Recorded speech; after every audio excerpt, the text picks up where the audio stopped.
Hello, washing my hands. My name is Laura Marco, a nurse practitioner. What brings you in today, Martin? Regular checkup. Okay, we'll start with inspection with the eyes. Could you look up to the side? And then could you pull the conjunctival sac appears to be pink and moist. With no lesions. The sclera appears to be white. It's okay. The corneal and the lenses appear to be transparent with no opacities. And the irides appear to be brown. Next, we're going to assess cranial nerve number 2, which is the optic nerve. We're going to assess for the pupillary constriction. This is the erect. And they both went from a size 3 millimeters to size 2. And then concentral, look in the other eye. They're also constricted, so that is intact. Moving on to cranial nerve number 3, the oculomotor, 4 trochlear and 6 abducens with the cardinal fields of gaze. I'm just going to follow my finger. Don't move your head, just your eyes.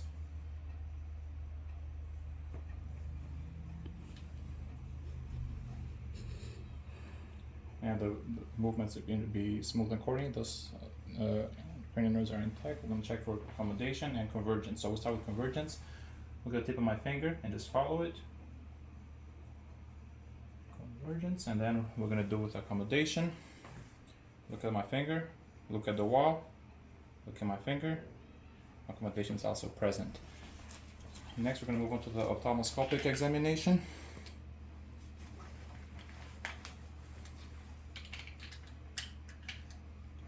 So this is going to be really close, okay? I apologize. So keep your eye open. Red light reflex is present. Red reflex. Next, I'm going to get really close to you. 15 degrees. I can visualize the optic disc, slightly orange, but no evidence of papilloedema. The vasculature appears to, the veins and the arteries appear to be, don't have any ruptures or any abnormal growth.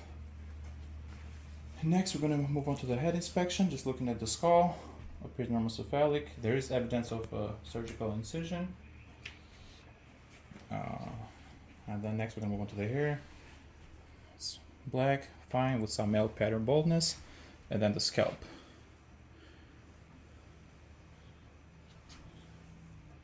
No scaling, no lesions, no dandruff, no infestations. Next we're going to move on to cranial nerve number 5, trigeminal. We're going to do sensory and motor. So for sensory, just let me know when you feel it, okay? Ophthalmic, Yes. maxillary, Yes. mandibular, we'll do both sides. Yes. And then for the motor, clench your teeth. Okay. But cranial number 5 is intact. We're going to move on to cranial nerve number 7, which is a facial nerve. Can you smile? I can see some deficits on the right side, which is normal for this patient. He has had it since birth. And then can you frown? Okay, and then puff your cheeks. Again, some deficit on the right side. And then close your eyes and raise your eyebrows. Okay, that's intact. Next, I'm going to check your sinuses. Palpate your frontal sinuses. Any pain? No. How about here, the maxillary sinuses? No? No. Not swollen? Not tender to touch. I'm going to percuss them. Any pain? No. Okay, next we're going to move on to cranial nerve number 1, the olfactory. I want you to close your nose and then tell me what do you smell. Coffee. Okay, how about the other one? Coffee. Okay, number 1 is intact. We're going to move on to visualizing the structure of the nose.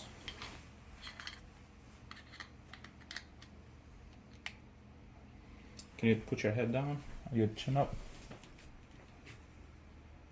I can visualize the nasal mucosa. The inferior turbinates appear to be free of edema. Septum appears to be medial, no deviation or perforation noted, and no discharge and no polyps present. Next, we're going to move on to cranial nerve number 9. We're going to skip since it is glossopharyngeal. We'll check the gag reflex, but we're not doing it this time. Next, we're going to do cranial nerve number 10, the vagus nerve. Before we do that, we're gonna start inspecting the mouth. Looking at the lips. Pink and moist, no cracks. Open your mouth. Looking at the oral mucosa, pink, no lesions. Checking the gums.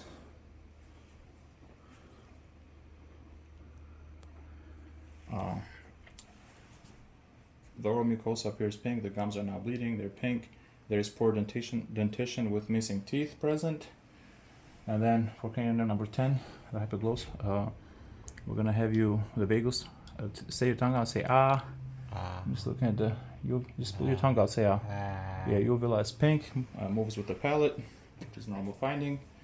And then cranial number 12, hypoglossal, stick your tongue out. No cracks, no fissures, no lesions. Move it from side to side. Smooth movement. And then stick your tongue out and say ah.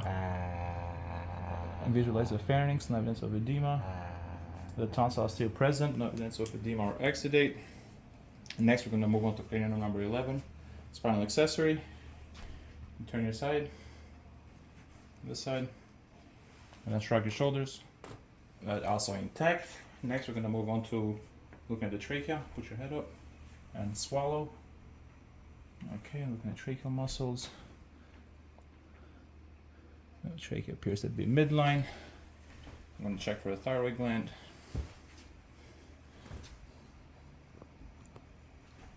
So I got the thyroid cartilage, and the cricoid cartilage, and then the isthmus over here. And then on each side, the thyroid gland are not swollen. They're not tender, which is normal finding. We're going to move to the lymph nodes. We'll do the preauricular, postauricular, and occipital, tonsillar, submandibular, submental, superficial cervical chain, posterior cervical chain, supraclavicular. Any pain? No. They're not tender, which is a normal finding. And then loosen the carotid.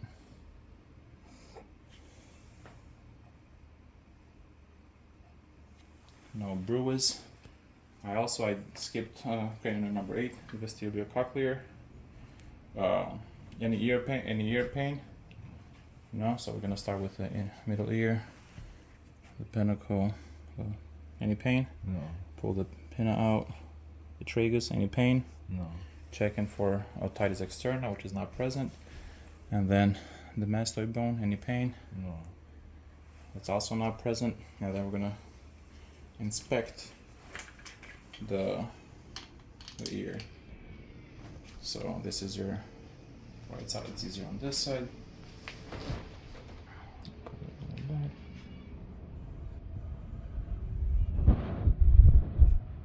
So I can visualize the tympanic membrane, pearly gray with a cone of light appearing in the flat clot position. No perforation noted. Moderate amount of cerumen. And then with the other ear as well.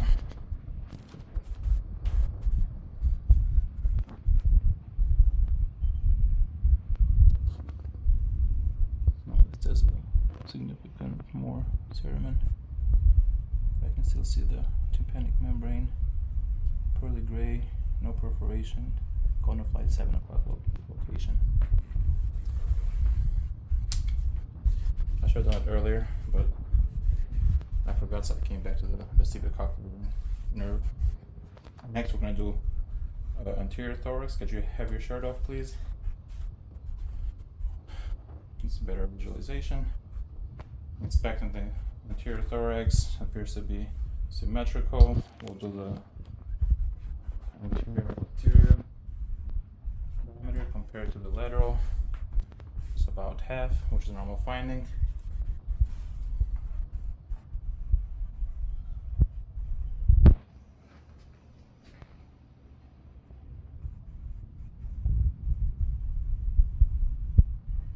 Those 15 seconds, I counted 4 respirations, regular rate and rhythm, times 4 is 16, so 16 breaths per minute, regular rate and rhythm, minimal breathing effort, no audible wheezing or retractions noted. Next, if you can turn, I'm going to do your posterior. Can you turn that way, please? easier. Let's inspect it. The posterior thorax appears to be symmetrical. We'll start with tactile parameters. Say 99 when you hear me. 99, 99, 99, 99, 99. Vibration was even throughout, which is a normal finding. And next we're going to start with percussion.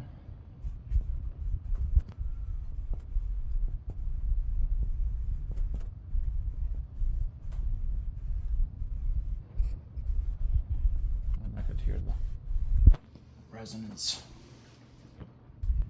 And we'll start with C7, T1, T2, T4, T5, T6, T7, T8, T9, T10. Chest expansion. Take a deep breath. Appears to be symmetrical on both sides. And then, any pain? No. Any pain? No. That was a costovertebral angle. No pain, which is a normal finding. And then we're going to start auscultating.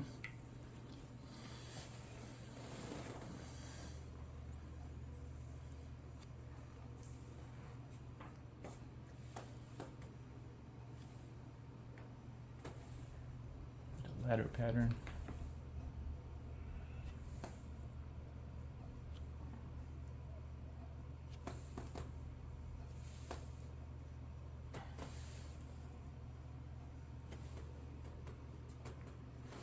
No adventitious sound, vesicular sound heard better at the bases. Next, I want you to say E whenever you feel stethoscope. E, E, E, E, E, E, E, E. As I was moving downward, the sound became faint, which is normal finding. If the sound was the same, I would suspect some consolidation. Also, when I did the anterior inspection, I did not auscultate, so I'm gonna come back to that. Visual sound.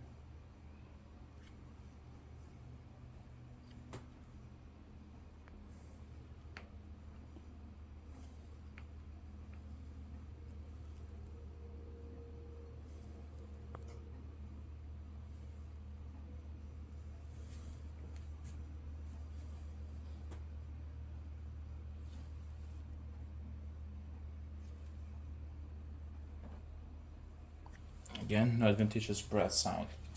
Since you're up now, we're gonna start with the pulses.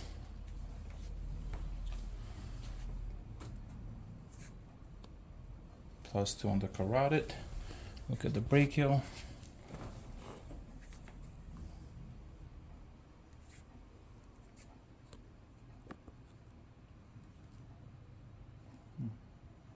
There we go. +2.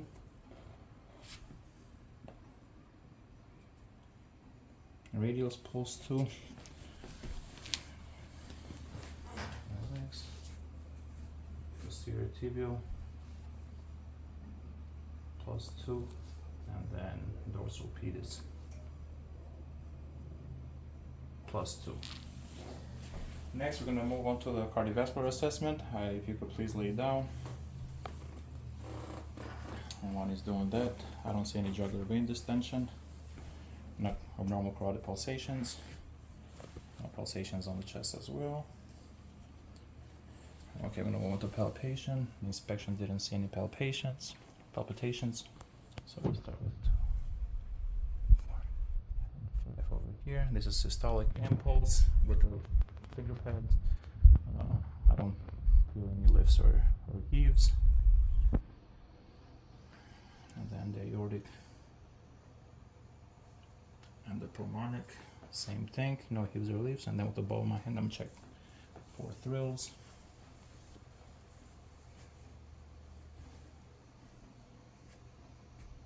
And I wasn't able to feel any, which is normal. I'm gonna go auscultate, aortic, pulmonic, Herb's point, tricuspid, and this is the mitral. So S1 is heard better here at the apex, S2 is heard better over here at the pulmonic area. I'm gonna check apical pulse.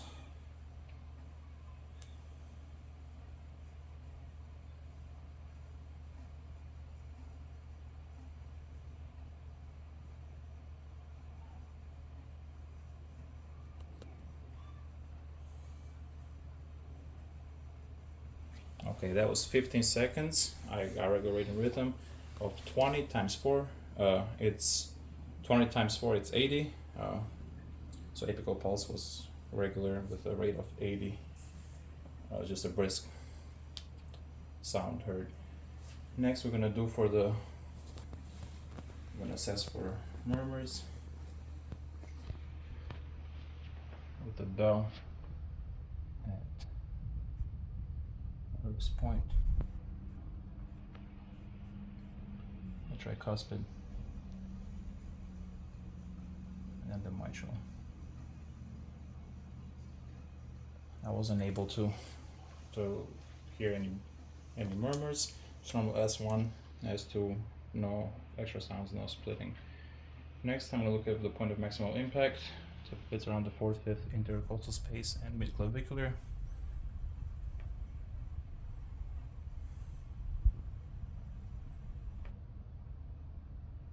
So I can feel it over here. It's about the size of a quarter. And we're gonna move on to the abdominal examination. First, I'm gonna start with inspection. I don't see any abnormal masses, no lesions, no veins that are visible, no edema, no hernias. And then we're gonna start with the bell. We're gonna auscultate the aorta, descending aorta, checking for bruits. And then we're gonna look at renal arteries.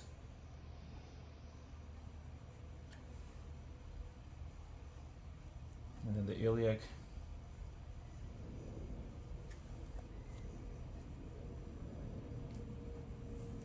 And then the femoral.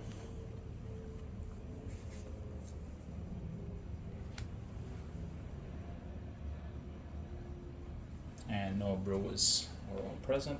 And next we're gonna go on to auscultate the bowel sounds in 4 quadrants.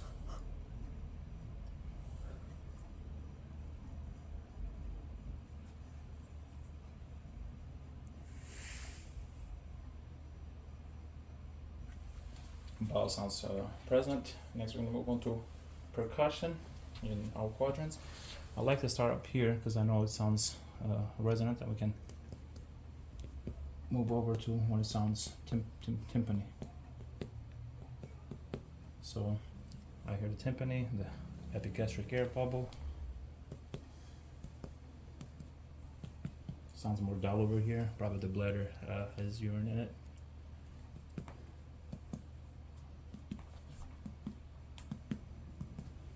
Okay, and then we're gonna do for the liver border.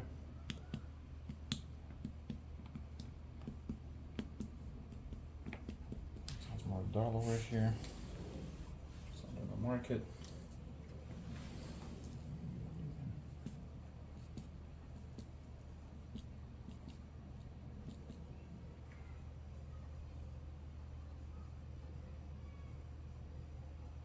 There, and then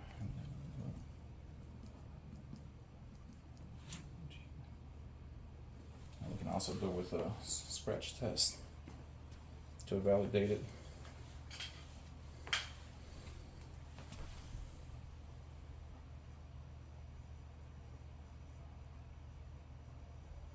So over here.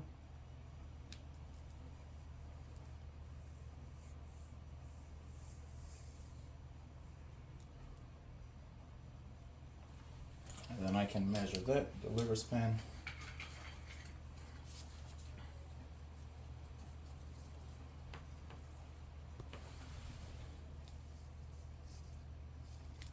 Centimeters.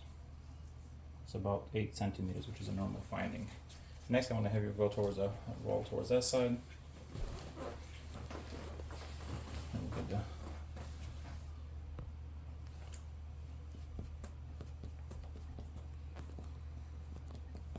palpating for the spleen, which doesn't appear to be enlarged or splenomegaly. But you can turn back.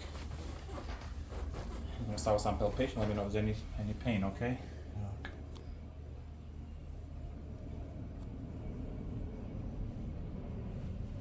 pain? No. Okay, next I'm gonna go with the deeper palpation, okay?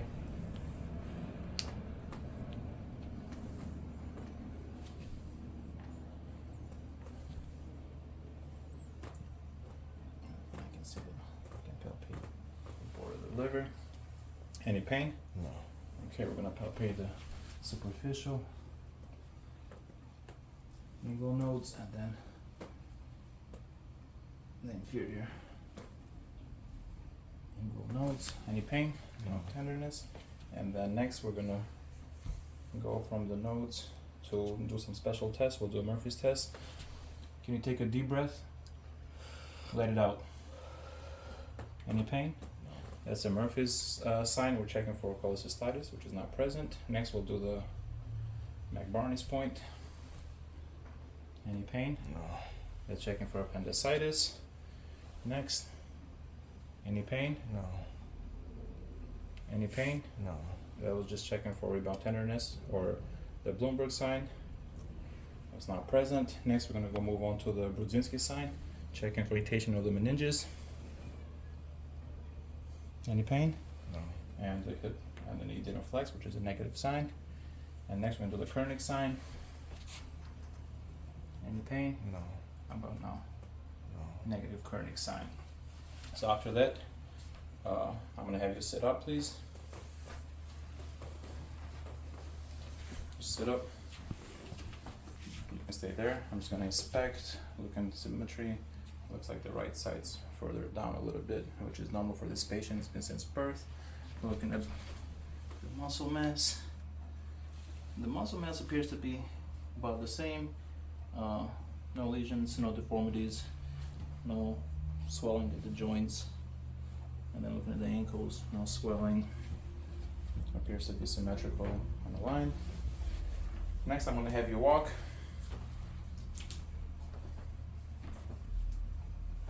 So, normal walking, okay. Now, can you walk on your toes? So we're assessing for plantar flexion and balance, which is okay. And then on the heels, I know this patient cannot walk. We're assessing for the dorsiflexion, which because of his right deficit, it's hard for this patient. Next, I want you to put your feet together and close your eyes.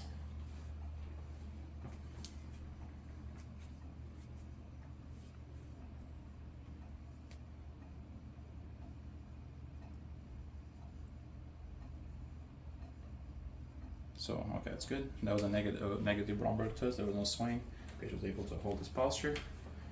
And then we're gonna move on to doing some range of motions on your head. Can you go to the right side, to the other side? That was rotation. Can you touch your chin? Flexion. Can you go back? Extension. Then to your lateral. Okay, and then the other side. So lateral flexion. Those were good.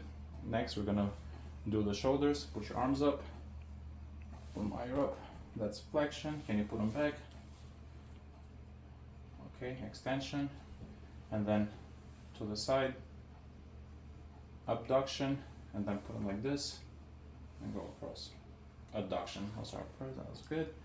And we're gonna check for internal external rotation. Can you touch your shoulder with the other one? Okay, and then put your arms out this way, internal rotation, and then put your arms, elbows like this, and then, okay, external rotation is present. Okay, next I'm gonna have you lay down again.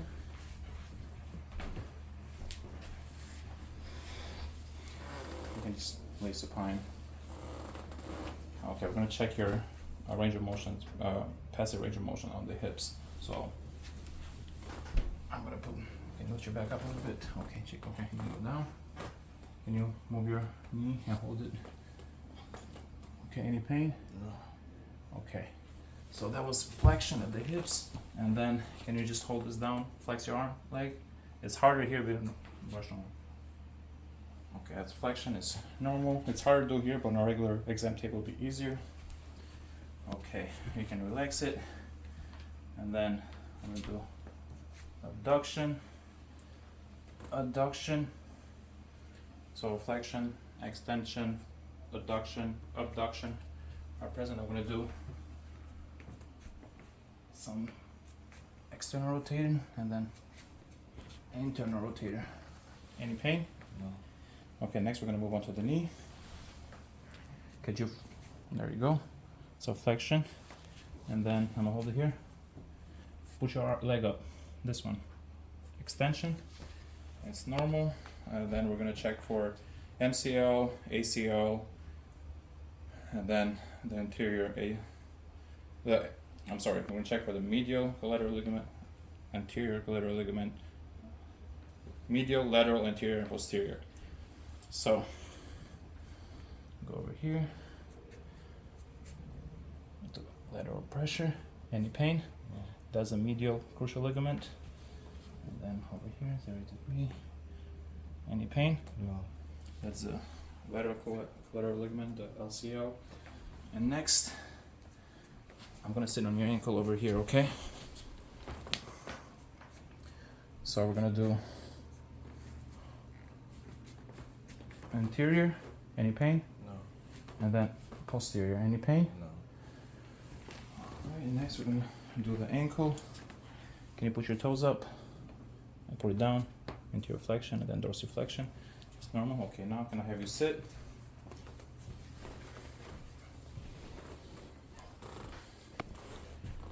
Okay, can you put your arms up like this? And pull in. Okay, that's a +5. Okay, same thing again. Push out. Okay, +5. So that was the biceps on flexion and then triceps on extension. Put your arms up. Don't let me push down. So deltoid +5, and then push up. Okay, +5, probably +4 on the right, on the lats. And then we're gonna move on to the hips. So we'll do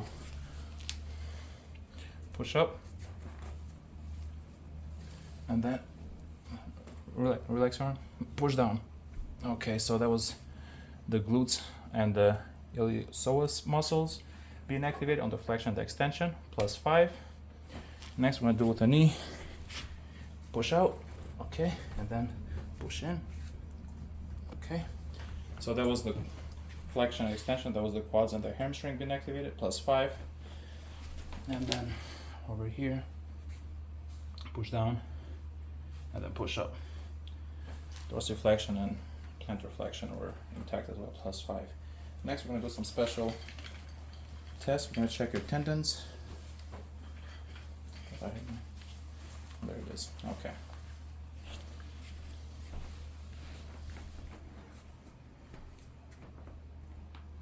So that was a +2 on the tricep. +2 on the bicep. +2 on the brachioradialis.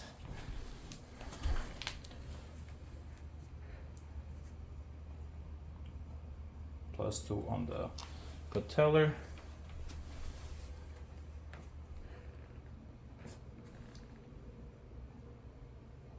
+2 on the knee jerk. And then check for Rubin's reflex. And negative Rubin's reflex. And that concludes this examination.